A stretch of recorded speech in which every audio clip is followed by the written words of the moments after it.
alaikum. Good morning, fellow faculty members, guests, and dear students. It's a privilege for me to be standing here today, and I responded immediately when I was asked if I would speak to all of you on a subject which usually escapes our attention span, on Iran. I had the privilege of serving in Iran not once but twice. I cut my milk teeth in diplomacy in Iran, which was my first posting from 1969 until the end of 71. I came back to Dhaka in 72 when I was permitted by the Pakistan and Iranian regimes to leave Iran. And then in the new foreign ministry, I was part of the delegation led by the then Foreign Minister, Dr. Kamal Hussain, to establish diplomatic relations with Iran, as I also traveled to several other countries in the Middle East in 1974. And then I thought that was the end of it.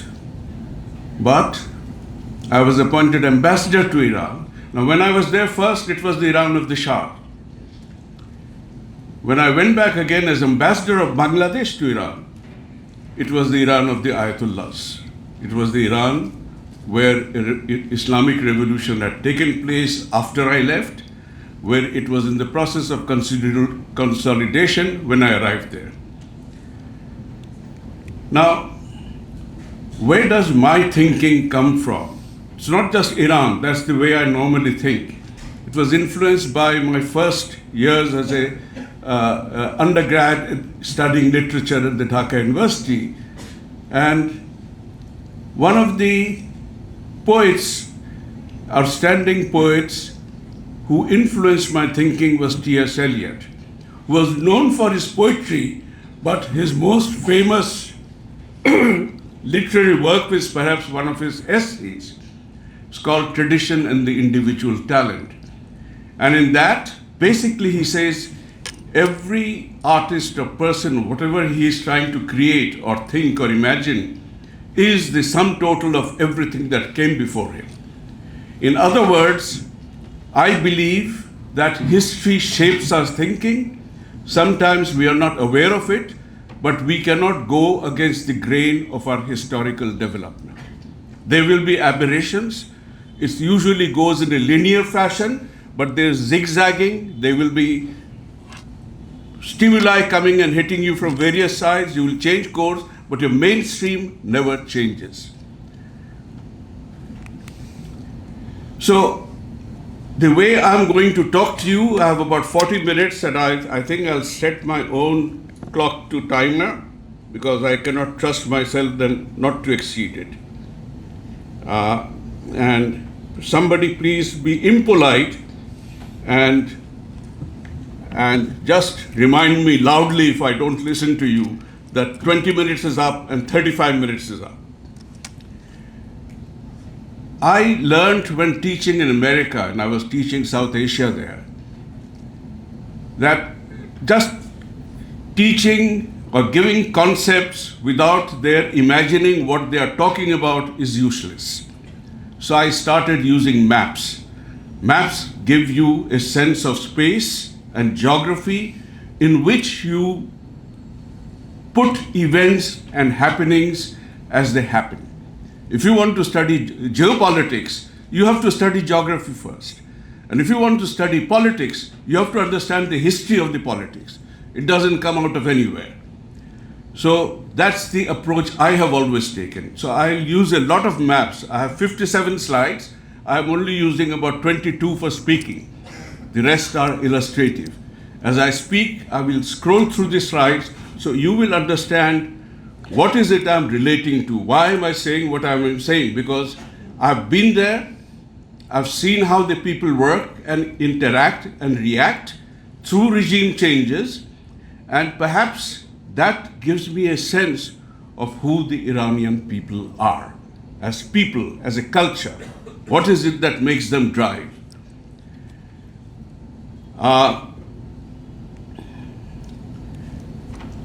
Imagine we're talking of geopolitics. Geopolitics is in relation to something else. That's number one. What is it in relation to? Why is the world so concerned about what's going to happen? Why are the superpowers going after Iran, and why is Iran holding back and not really bending to the will of the superpowers, who are about 100 times more powerful than Iran is? Look at the map. Look at the central location. And it's almost at the center of the world. Okay? And it is the third largest depository of oil reserves: Venezuela, Saudi Arabia, and Iran. Its location, the Strait of Hormuz, you'll see that tiny stretch which comes from the Persian Gulf into the Gulf of Oman and the Indian Ocean. That's only about 16 to 18 kilometers wide. It's relatively shallow. All the Iranians have to do in a military engagement is to sink two of their own ships. The strait will not be navigable. The oil flow of Saudi Arabia, Qatar, Kuwait, and others will not be able to flow out, because all this oil, most of it is transported along the sea lanes. I'll come to that. China is one of the biggest importers of Iranian oil, perhaps the biggest. China has already built a railway line circumventing the ocean lines. So if the calculation of some is that we'll cut off supplies to China, they're cutting off supplies to themselves, but they're not cutting off supplies to China because it goes through Central Asia to China. This is the country. You've seen the map before. This is a larger scale. This is where everything is happening, where the geolocation comes and meets together. So Iran in the Middle East, the basic facts are there. I think my previous speaker has given you an idea, so I'm not going to. Some things to note, population-wise, what makes a power to reckon with?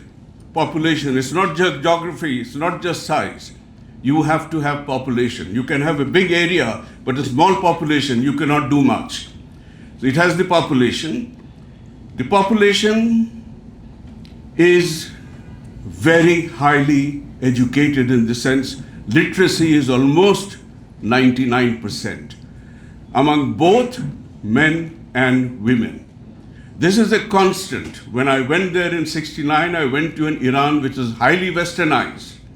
I saw Europe in Iran at that time, and I was a relatively jahil going from a rural area in Bangladesh to suddenly a modern westernized capital, Iran. It was a cultural shock for me. But then I also noticed that there were two Irans there. One which was still in the 19th century, and the one which was moving very fast and rapidly towards the 21st century. And that, in my mind, I could see that there was a sharp division, that there could be a conflict. I'll touch on this other point later on, when I'll mention that there's a comparison between the modernization in Iran and the modernization in Turkey. And you have to understand why Turkey succeeded and Iran did not. Language is Persian. And the climate also drives the people and how they behave. It's largely an arid climate, but they have very fertile and green areas. You travel to the northern part of Iran, near the Rasht area, Caspian Sea area, there are tea gardens there. They produce one of the finest qualities of rice there. It is also the source of where our Sufi, Hanafi teaching is imbibed in Bangladesh. It is the province of Gilan, from where emerged Hazrat Sheikh Abdul Qadir Jilani, the Pirane Pir, the Pir of Pirs in the Sunni tradition. His birthplace was Gilan, that's why called Jilani. His mother is buried in Gilan. And although Shia Iran does not really put very much importance, but I found the shrine, I went there, my wife and I both went there, and we saw large numbers of Kurdish and Sunnis going to the shrine. So it is also, in that context, it's important. The language that we mentioned, there are several thousand words probably which Bangla has derived from Persian. And so the cultural intermixture is very, very important. To narrate an anecdote, when my wife and I first arrived there, it's 69 June, I think, end of June. And we had to go out and buy pillows because the house had everything but not pillows. We went to a supermarket, and the person accompanying us from the embassy knew some Farsi, but not enough. And we are trying to explain to the lady who speaks nothing but Farsi. We want pillows. I use pillows, I use the French word, I described it. And in frustration, I think my wife mentioned, "Era balish ki buste pare na." And the lady immediately said, "Balish? Shuma barish dali?" So I was taken aback. Balish is the word they use for pillows. Okay, it's a very common. Now we don't really understand the depth of intercultural mixing that has come. There are a lot of words that you'll find that are basically originally Turkish, Iranian words, which we have adopted in Persian. Our national poet, Qazi Nazrul Islam, was a highly Persianized Bengali in terms of, he took a lot of Persian imagery in his romantic poets. Now, what was the population when I went there in 1970? I'll be demonstrating 3 graphs to show you the state of the population at the time, at certain points of time. So I'm starting from the time I first saw Iran. And you can see where the pyramid, where the bulges are, okay. And then, it's already been mentioned, I mentioned it briefly. The facts and figures are all here. One thing you have to note, before the Islamic Revolution, it was one of the richest nations. After the Islamic Revolution, it suddenly became constrained. Why? Because of sanctions. What does sanctions do? It prohibits you from trading. It restricts your ability to trade. It restricts your ability to industrialize the way you do. And that is one of the constraining factors which have leashed Iran. Iran is waiting to be unleashed, and that is one of the fears also. Why is it feared? Now, it is feared principally because many comprehend its sense of its own history. It is one of the world's oldest and great civilizations. The civilization dates back to 5,000 years. The first urban settlement dates back to 4,000 BC. The formation of the first proto-Elamite government was made in 3,200 BC, making Iran one of the world's oldest continuous nations on the world. And the first empire was the Median Empire, which is from the 7th century to the 678 to 550 BC. That was the extent of the Median Empire, which included Persia, but it included regions around it. That was then succeeded by what the Iranians, even today, even when I went there in 1991, and when I was there earlier, that we are the first world empire. They say this is great pride. Now they are remembering that they are a great empire so many centuries after the great empire had collapsed. The reason I'm pointing this out with you, note it, because it is ingrained in their minds. And when I went during the time of the Ayatollahs, I visited the same shrines. You go to Persepolis, where the ruins of the capital of Cyrus the Great is there, which is also demonstrate the destruction caused by Alexander when his army came and pillaged and burned and destroyed. And there's a frieze all around which shows the number of foreign kings around Iran who came to pay tribute to the Iranian king, Cyrus the Great, standing there. This I saw even clerics whether they may not have been Ayatollahs, but there were certainly mullahs and Hujjatul Islams with the children going and pointing, remember this, don't forget this was our country. That is something so deeply embedded in them that even without teaching, they grow up with it. And it is passed on from generation to generation in their own normal, everyday talk, conversations. So there was first the empire of Achaemenids, then the Alexander came, he burned, destroyed, pillaged, but there was his empire, which of course he extended further. And the reason that empire collapsed, very relatively short period, he overextended himself and he died young. Had he lived longer, who knows? But he died young. But that is the time also when there was a fusion between the Hellenic culture and the Persian culture. The Persian culture assimilated a lot of the Hellenic culture, and subsequent developments of Persian culture will reflect this.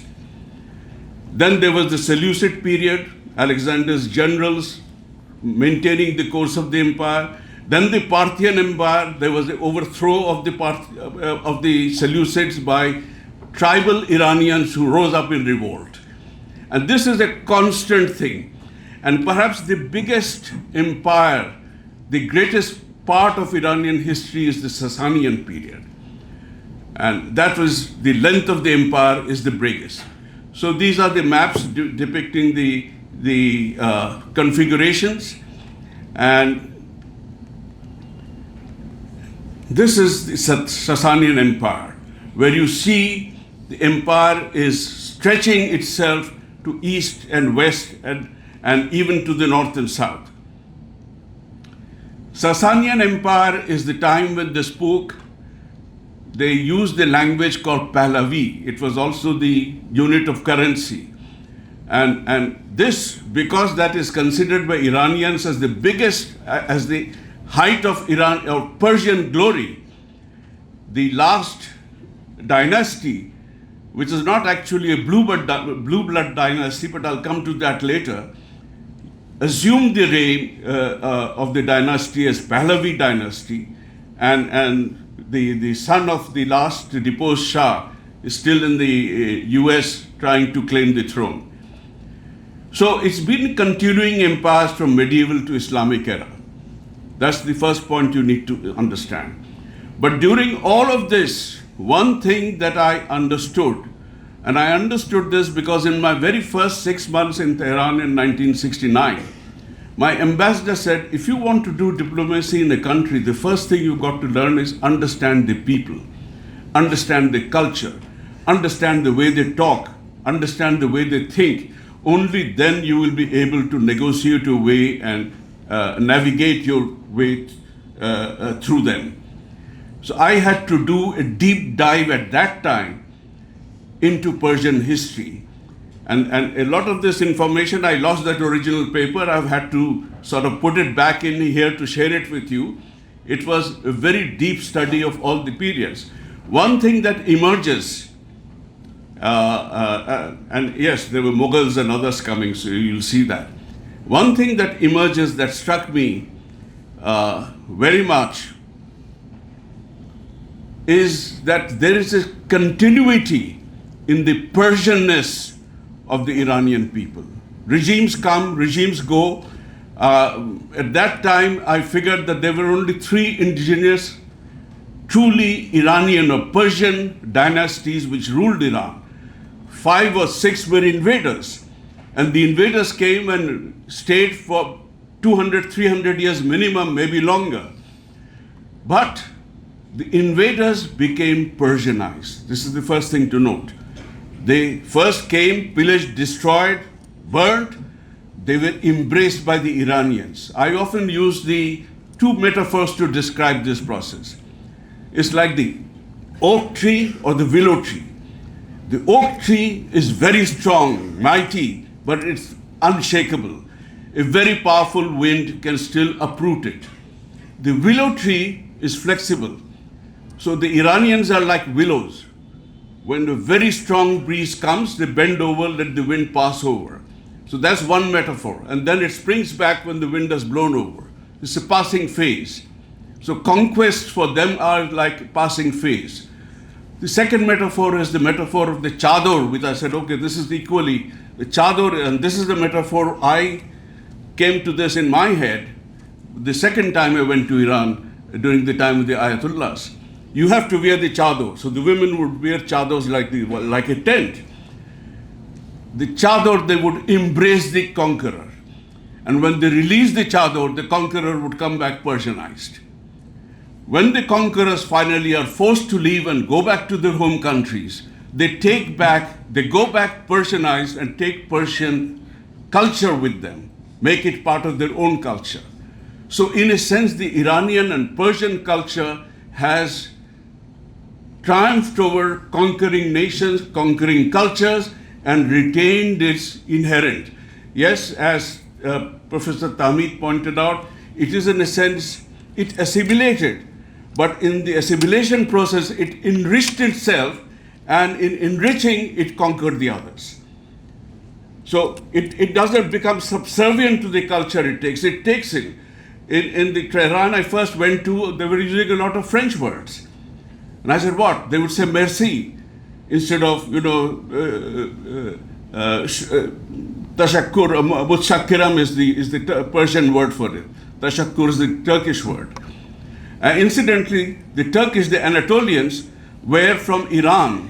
They migrated from Khorasan across the Caspian, across Central Asia to Turkey.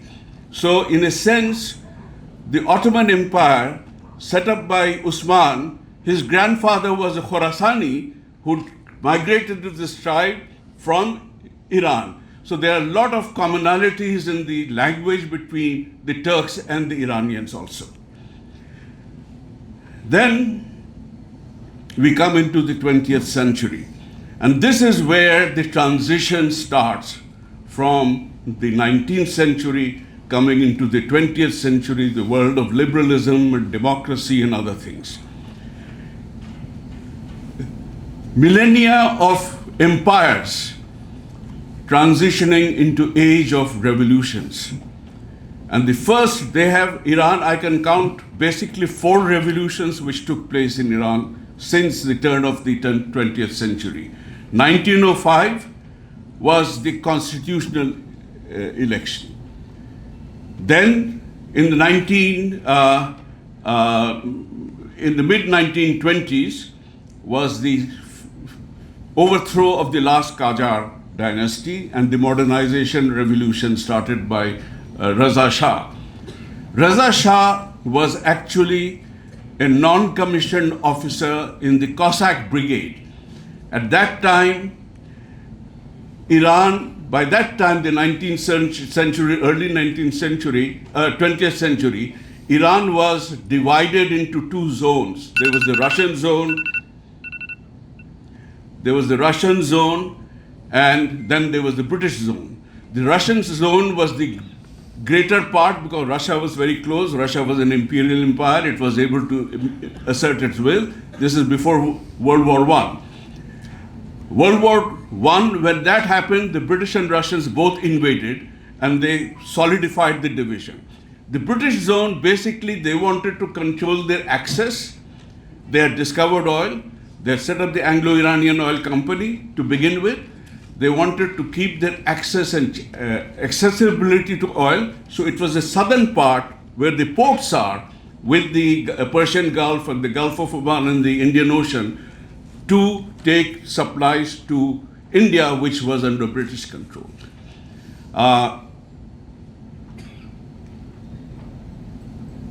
So it was divided first in 1907.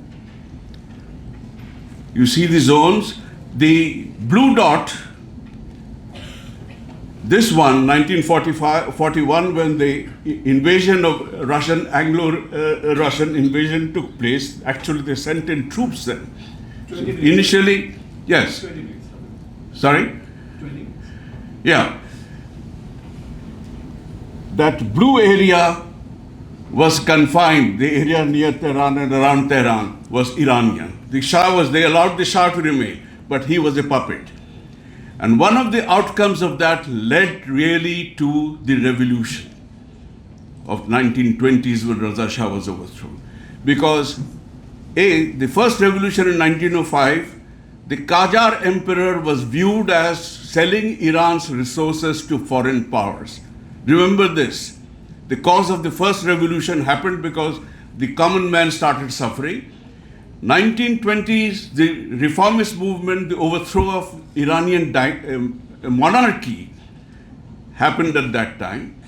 But the monarchy was the traditional, the old monarchy. The new monarchy which emerged tried to legitimize itself many decades later to say that we are inheritors of the mantle of 2005 years of Iranian monarchy.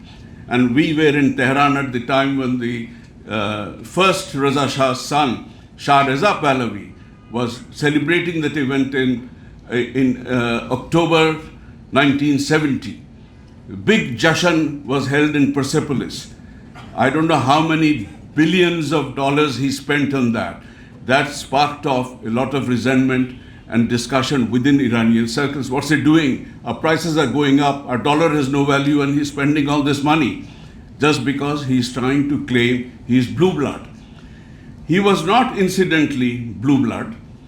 Reza Shah, officer in the Cossack brigade in the Russian zone belonging to the Persian army at that time, or the Shah's army, he marries one of the daughters of the last Qajar emperor.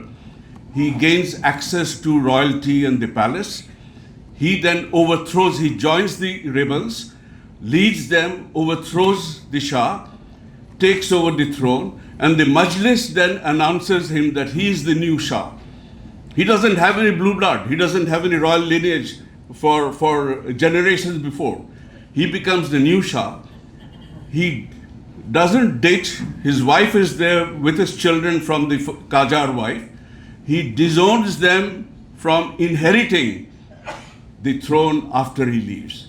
He marries again, and his progeny are the present crown prince in Washington, and the sisters, they died, etc. So you've got to remember that somehow it was important in that Iranian sense of history to maintain that symbol, the aura of a powerful ruler. And in a sense, perhaps it fits in later on when an Islamic regime comes, because the Ayatollahs, as I saw them, was almost like an emperor. The structure has been explained by Professor Tahmid, so I will not go into it, but there are two parallel structures of government. There's the formal structure as we understand it, with the president and his cabinet and council and ministers and parliament and everything. But that is trumped by the, I won't call it informal, it's as formalized as it can be, the clerical structure. And the clerical structure, you have to understand this, and many people don't understand. It's a Shiite clerical structure. The Shiite clerical structure is very pyramidal in hierarchy.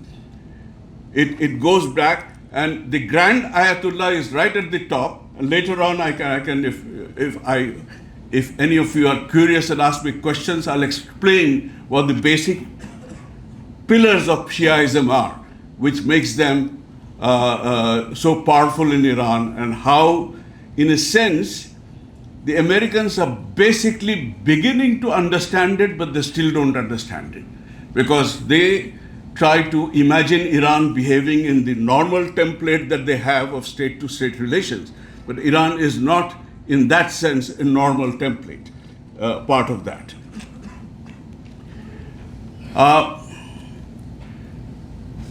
The third revolution was 1950.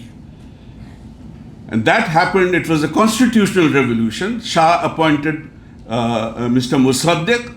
Mossadegh was a liberal thinker, a leftist thinker. He was a staunch nationalist. He saw that Iran was being completely sucked dry by the extraction of oil, that they're not getting money. He nationalized the oil industry. And who did it hurt? That nationalization hurt the British and the Americans. And it was the British and the Americans, this is documented now, even in the State Department documents reveal, CIA and MI6, MI5 got together, overthrew Mossadegh. So that has become a landmark in their own freedom from foreign domination. This is this number 2. This is the underlying strand everywhere. Even the overthrow by Raza Shah of the last Qajar emperor, the main charge was he had an American advisor, a financial advisor, who was basically funneling Iranian wealth off into other places. So the foreign intervention and the foreign stealing or robbery is a consistent theme in the Iranian political movement forward. Then the last revolution that we are talking about was in 79. And when I went back, I started delving deeper. How did it happen? See, in 19, and I have some figures there about the revenues. The jump in foreign exchange revenues between 1969 and 1973 is phenomenal. Okay, because 1971, I was in Tehran at the time, the OPEC was formed, the first OPEC meeting was held in Tehran, the first regulation of international oil prices was arrived at, the Shah was leading that group. That is where Shah was leading that group. Although he is a puppet of the Western powers, he understands that if he doesn't start using money for internal development, he is going to be overthrown, as his father had overthrown the previous monarchy. Okay. Between 73 and 78, Iran was sitting on several Mount Everest of foreign exchange. But by 79, the Iranians were struggling as they are struggling today. The dollar had lost value because inflation had gone up, the prices were high, people's income were not keeping pace. And the second thing which came together at the time of the revolution was, during the time of the Shah, all political activities were banned, except by parties sanctioned and approved by him, which was a handful. Mostly parties formed from courtiers of his royal court. The Communist Party was banned. It operated insurgent actions from outside the border, across from Tehran and other places. When we were in Tehran, banks were being looted by the communist insurgents. Why? Because they needed money. Banks were looted for financing continuing movements of rebellion against the Shah.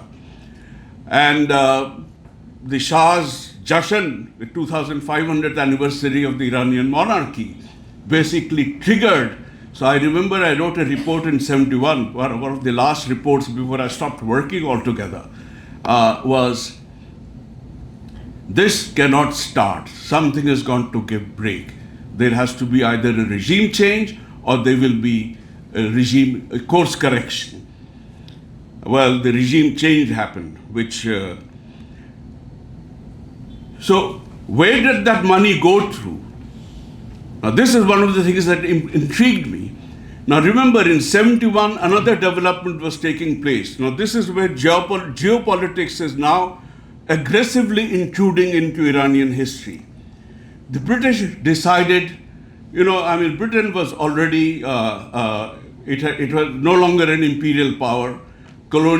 European colonialism had already collapsed because they had no money. They had squandered all the money fighting themselves in the 2 world wars. They could not keep stationing troops outside. It was too expensive. So they said, we are going to withdraw east of Suez. At that time, Americans were not there. British were the main powers still stationed out. So the Americans said, if you withdraw, then our flanks will be completely open. You cannot just withdraw. That is when the UAE was put together, cobbled together. 2 states stayed out of it. Kuwait and Bahrain did not join the UAE. The other Gulf states formed the UAE, which was basically a front for American and British imperial designs. And the Shah was encouraged to become the satrap, the Western satrap, in control of that entire region, in control of the oil resources, and control of the flow of these resources to other countries. So his ego was now being stroked and pumped, that you are the Shahanshah, the king of kings, and you will guard your interest and our interest. And basically, I have a book here which was written by the American general who was sent at the very last moment to try and avert the collapse of the regime. And his book, with a foreword by General Alexander Haig, reveals very remarkably, truthfully, how the Americans skimmed money out. Dollars were being committed and taken away, approving plans which were only on the drawing board stage. They were not even prototypes. They were not even in testing stage. Why? Because he was going to build his army up. He will be the main force in the Persian Gulf. And his thinking comes from being the successor in empire. Let me skim rapidly through. This is the Iran that emerged after 1945. And the Islamic Revolution, when it comes in, now remember, Islamic Revolution, when the first revolution happened and the Turkish Revolution happened, two differences, about the same time. But Turkish Revolution, he was able to sustain it. Why? He did exactly the Reza Shah was following the same pattern, okay? And the population, look at the population in 1975, 79 when this happens. You are seeing the middle budge, the critical budge becoming larger. That is when people, the young people have a large segment of the population. Older people are still lagging behind in healthcare and other services. I've listed the causes and everything: autocratic rule, Western influence, economic, but Western influence, again, the foreigner taking my money out is the constant theme in all the revolutions. Mossadegh's revolution was foreigners taking my money out. The foreigners who were taking the money removed him so that the money could keep flowing. And when Iran, the Islamic Republic comes, is trying to consolidate, it first understands I have to keep my money in. All right. So they keep the money in, but then because they have overthrown the person who is seen to be the front man of the Western powers impose sanctions. And when you impose sanctions, then your trade starts dwindling, trickling down, your source of income starts coming down. What the Iranians never did, and this is the thing that strikes me even today, they do not buckle into foreign pressures. They just do not buckle in. They said, okay, you won't give me money, I will develop myself with whatever I have internally. And that is exactly what they did. This regime started from the word go to build up its own internal resilience. It started industrializing. Yes, they are far behind many of the Western countries, but they are formidable.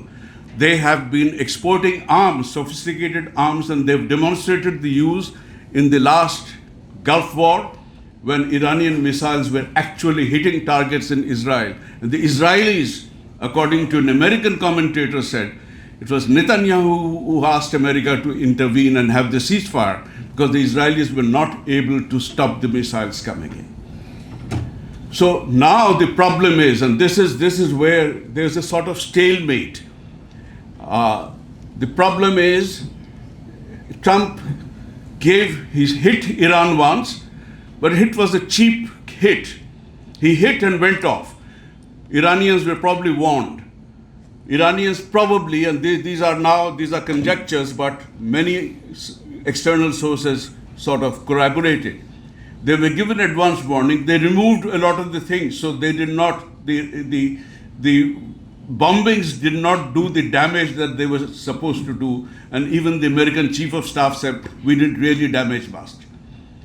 Number two, the Iranians have demonstrated they are making drones and supplying drones to Russia in very large numbers. Number three, they have ballistic missiles, and they have state-of-the-art ballistic missiles with homing devices, multiple warheads. That is what was doing damage to Israel. Okay, so Israel has the Iron Dome, but the Iron Dome is digitally mastered and trained. There is once it hits, it needs 10 seconds, 15 seconds, or 20 seconds to recharge itself. That is sufficient for the second wave of missiles coming in, and that's what the Iranians figured out. Initially, they had high losses, and then in the middle phase of the war, they started hitting and that is where the Israelis got worried and asked the Americans. That is where the Americans stepped in. Now the Americans don't know what exactly the Iranians have. I conjecture this is one of the reasons why Trump is hesitating. He gives a threat, then he backs off. He gives a threat, he backs off. He has his forces, but they are nowhere near Iran. They are close by. It will take them a couple of days to get there, but they have missiles. But the Iranians have said, okay, you want to do this? We are having live fire exercises. That live fire exercise is symbolic. Basically saying, you want to come in, I'll close the Gulf of Hormuz. What will you do then? Okay. So they have to rethink, because the whole world economy is just going to go collapse. So this is where we are. I have two slides on the differences. The main difference is both were top-down. Ataturk was more radical. He got rid of the clergy, the establishment of the clergy, not the clergy physically, but the formal structure that held the clergy together. He just excluded them totally. Shah of Iran, Raza Shah, could not exclude the clergy. Even in the first, every time the clergy and the bazaris, these are the two most powerful lobbies within Iran. When they get together, the ordinary citizens are fuel which come and fuel them to go forward.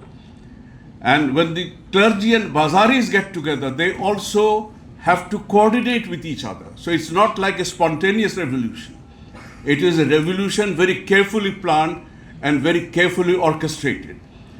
The Turkish one, where he also, like Shah of Iran, lifted the hijab.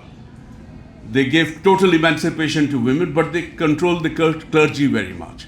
So the clergy still in Turkey plays a secondary role. The Sufis are there, but then Sufism and Shiaism are two different strains altogether of Islam. And for that you have to, there really has to be another lecture to explain this. As I said, the Shiaism is doctrinal, it's hierarchical. They believe in the 12 Imam. Okay, so that's the signal to me to stop. If you will indulge, I'll take a few more minutes to wind up. And the doctrinal part is the hierarchy. The clergy is the informal pillar which has become formal. The hierarchy is the Grand Ayatollah. Now the Grand Ayatollah is at the top of the food chain. The religious training starts in schools in Qom and Najaf and Karbala. Most of the Grand Ayatollahs, and there are only maybe a dozen of them now, Ayatollahs. Above the Ayatollah is the Grand. They elect from among themselves who will be the Grand Ayatollah. He becomes what is called the Marja-e Taqleed. He is the Vilayat-e Faqih.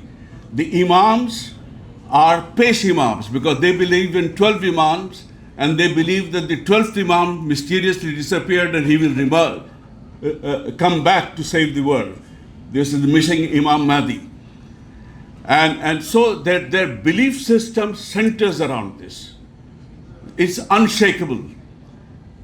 And the sense of history I mentioned earlier, I mean, I learned it from two people, two drivers. One was in China and one was in Iran.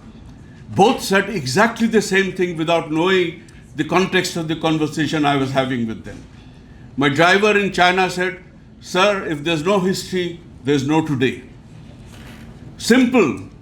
His English was broken, but that simple sentence was profound. He understood that history is important to my making as a nation.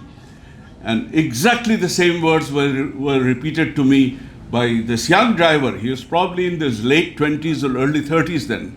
He was a Janbazan. Janbazan means he had been wounded in the Gulf War. He still had 12 shrapnels inside him. He said, "Sir, no history, no today."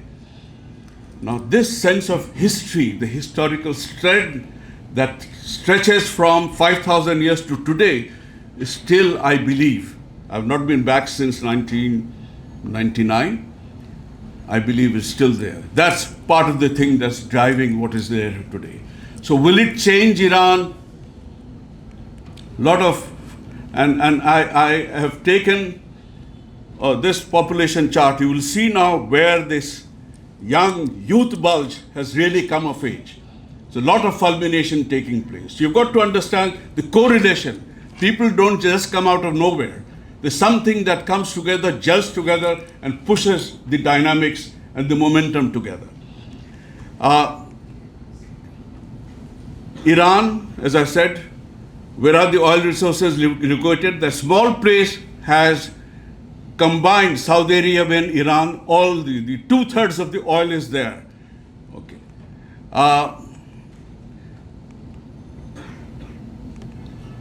Gas. Iran has the number 2 largest gas reserves in the world. The first is Russia, then is Iran. So they are basically sitting on resources without which the world's modernization cannot happen. And if that collapses, then you understand why all this scramble is going to be happening. Now, there were speculations in the international media that is the IRGC going to rebel?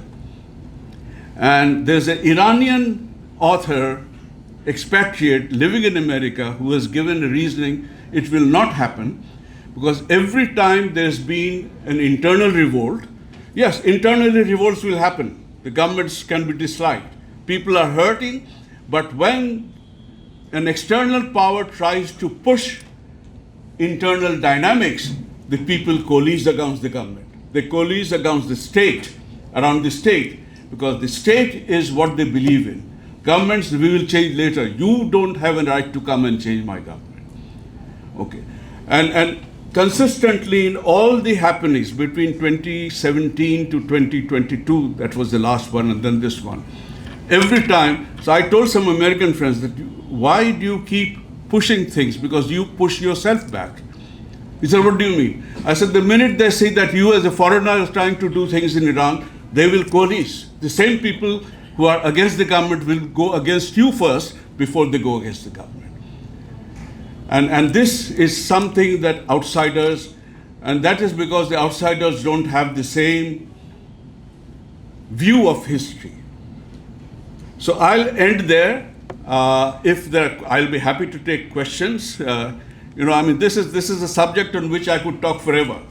But thank you for your patience.